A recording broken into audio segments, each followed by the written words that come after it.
Hi book lovers, my name is Christina and welcome back to Cozy Novel Niche.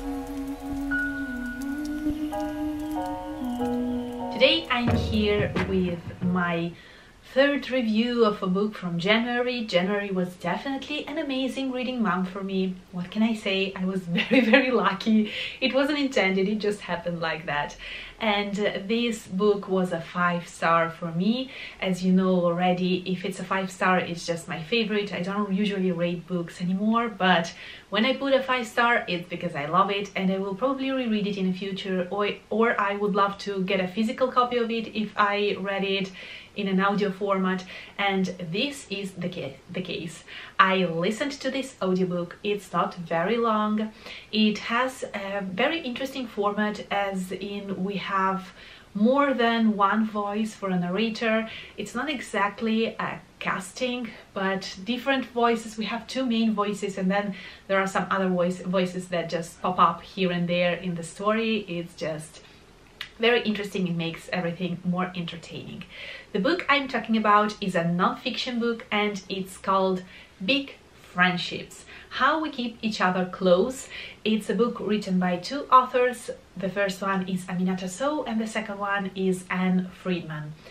And they are two friends who actually right now they host a podcast, I think, and I never listened to their podcast prior to reading this book, and I've not listened to them yet. Maybe in the future I will, who knows.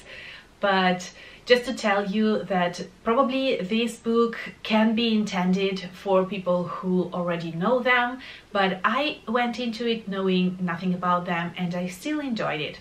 So that's just to tell you that you can still enjoy it even if you don't know the two authors prior to your reading experience. So let's go and delve a little bit more in depth with this book. This book is, of course, as per title, about big friendships. And in this case specifically, the authors focus on their friendship relationship and what it meant for them, how it formed, how it developed, what happened, what ups and downs they had, how they tried to overcome problems that at a certain point appeared in their friendship. And we have a lot of their personal experience, but then that personal experience can be applied to a lot of different friendships out there, I believe. And this is a plus and a minus for this book, because when it's so personal, some people can relate, but some others will just tell that it's not for them, since it's very specific to two people. And let's get, like, I'm trying to see here from what point to start, but I think that we will start from the title, Big Friendship. Big friendship is a definition that they give of their relationship, and I love that definition because they start with the premise that at a certain point in your life, speaking about a best friend just kinda isn't enough, because you have a lot of friends and some friendships become so deep and so big that they kinda outgrow the concept of just being a best friend, which is something that we more often use when we are younger. And this book deals with a friendship of a lifetime, not exactly a lifetime since they are not old ladies speaking about their experience, but it can cover a huge amount of your life. And so when you're in your 30s, 40s, your friendship's been there for decades, literally, in some cases.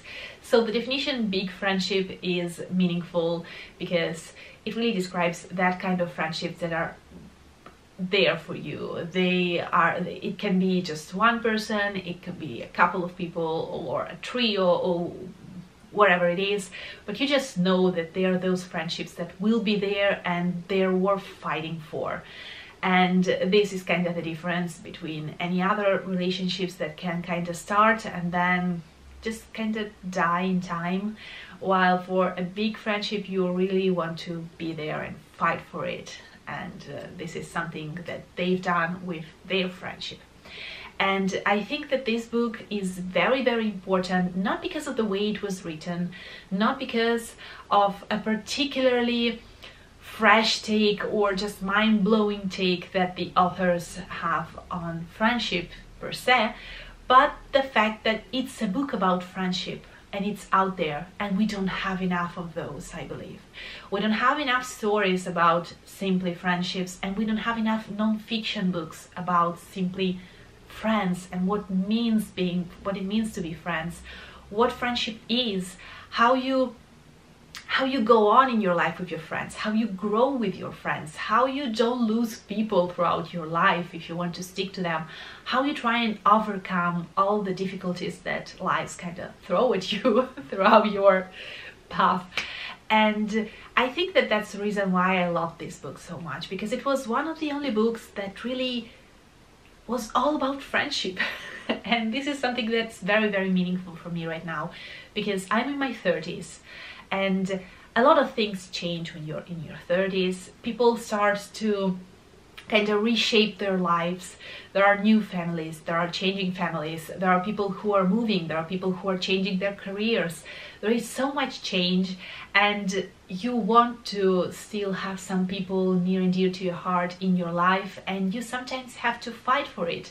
It's not easy. It's not like when you're in high school, and that's the reason why I think that this book is more suitable for like adults from your maybe mid-20s and on, because you already can, when you're in your mid-20s, you're not at that stage yet, but it's useful for you to know what to do in your future, while if you're in your 30s and so on, it really can speak to you because you faced the things or you're facing them currently, and it's important to talk about it.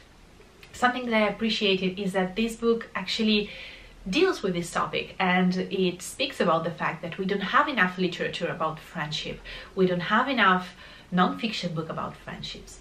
We don't really know how to act and live in our friendships sometimes, because we have so much about our love relationships as if it's like the most important thing in our life, but it's not for everyone. For example, a romance is not for everyone. Some people don't want romance in their life, don't want a fixed partner, don't want a family, don't want a husband or a wife or whatever. But a lot of us, almost all of us, have at least one person in their life that they want to call a friend or will call a friend. Not everyone is fortunate enough to have a bunch of friends, but almost all of us have at least one person in their life that they can call a friend. Unfortunately, again, not all of us, but the biggest part of human population, I guess, that have at least someone that they call a friend or want to call a friend.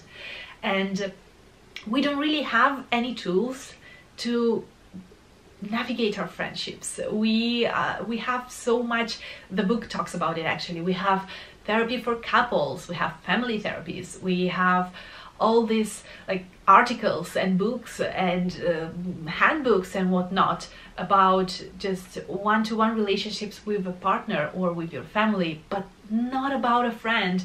And often we're lost, and even that's the heartbreaking kind of part when they speak about breaking friendships. When you have a breakup with your friend, it's like a real breakup, and sometimes it's more like painful than that with a person that you used to date, for example, because maybe that wasn't that relevant in your life, but your friend was, and when you kind of cannot find a common tongue anymore, you end up breaking apart, and it's hurtful, and you mourn, but you don't know what to do with that feeling because we don't have the tools to kind of process it correctly.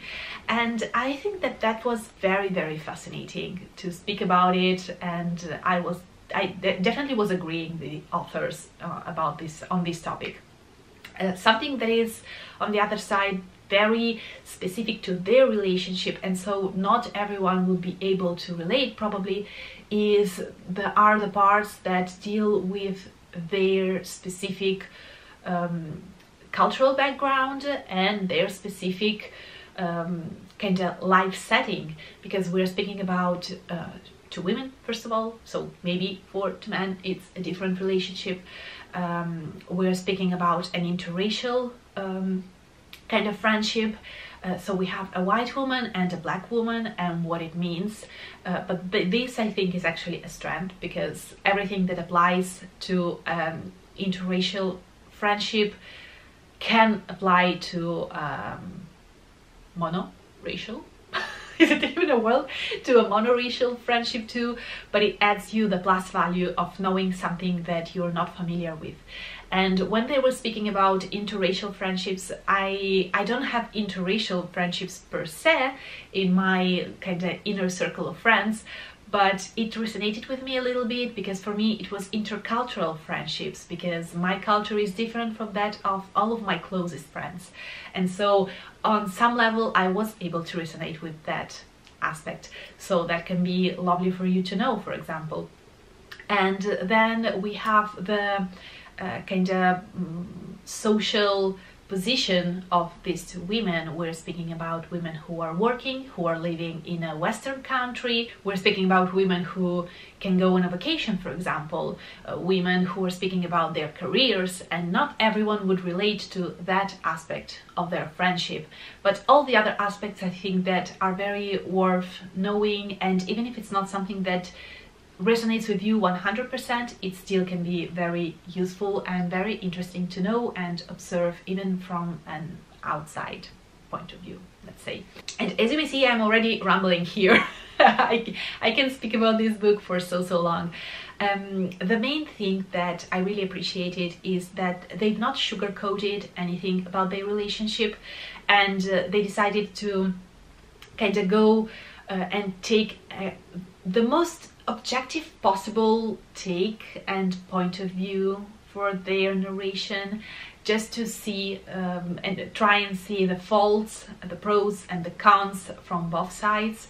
So that was something that I appreciated. They were very open about some things that I'm sure were difficult and just hurtful for them, but they've not shied from the hard topics. They went straight in.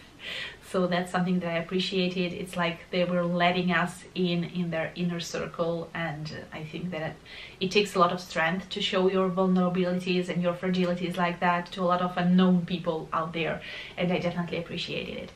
It's a book that gave me so much thought material about how I live friendships, what friends mean to me, what I'm willing to do to maintain my friendships, and how for me it was a very difficult aspect of my life.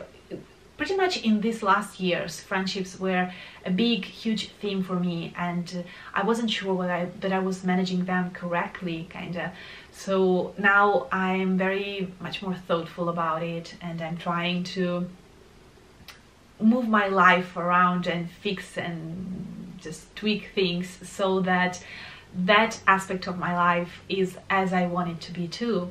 And that book arrived just at the right moment in my life. It was such an important read, exactly in January, so I adored it. I adored it. I know that it won't be for everyone, but I think that it's still important to read a book about friendship if you've never read one specifically about this topic.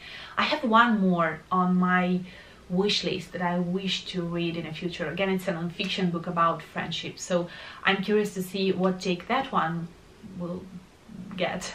But this one is very personal, so we're following a personal experience of two people. We can relate or we can not relate with them, but still I think that it was very, very important to read that book, to just start that thought process about what happens to your friendships when you are in your 30s and your life is changing, how much you're willing to do to maintain those friendships, or will you just decide to let them go because the time has arrived, and how you restart from a difficult point in your friendship.